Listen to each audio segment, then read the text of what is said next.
મુશળધાર વરસાદથી બેહાલ થયેલા 5 જિલ્લાના 18 તાલુકાના ખેડૂતોની સુધરી દિવાળી। ચાલુ વર્ષે ઓગસ્ટ અને સપ્ટેમ્બરમાં વરસેલા ભારે વરસાદથી જૂનાગઢ, પંચમહાલ, કચ્છ, પાટણ અને વાવ-થરાદ જિલ્લામાં કૃષિ પાકમાં ભારે નુકસાન થયું હતું।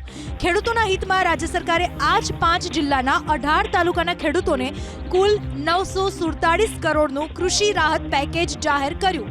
એસડીઆરએફની જોગવાઈ મુજબ 563 કરોડ અને રાજ્ય બજેટમાંથી કુલ 384 કરોડની વધારાની સહાય ઉમેરીને કુલ 947 કરોડનું કૃષિ રાહત પેકેજ જાહેર કરવામાં આવ્યું છે।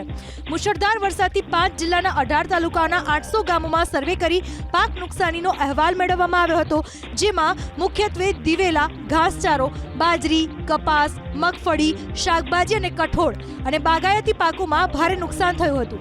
આ સિવાય વાવ, થરાદ અને પાટણ જિલ્લાના નીચાણવાળા વિસ્તારોમાં વિશેષ ભૌગોલિક પરિસ્થિતિના કારણે ભારે વરસાદ અને નદીઓમાં પૂરની સ્થિતિમાં વારંવાર ખેતીલાયક જમીનમાં લાંબા સમય સુધી પાણી ભરાવાની સમસ્યા ઊભી થાય છે, જેના કાયમી ઉકેલ અને નિવારણ માટે ખાસ પ્રોજેક્ટ માટે સરકાર તરફથી અલગથી 2500 કરોડની જોગવાઈ કરવામાં આવશે।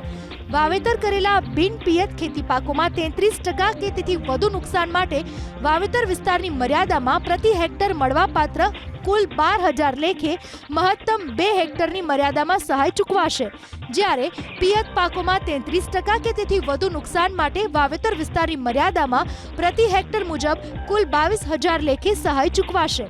બાગાયતી પાકોમાં 33% કે તેથી વધુ નુકસાન માટે વાવેતર વિસ્તારના પ્રતિ હેક્ટર 27,500ની સહાય ચૂકવાશે।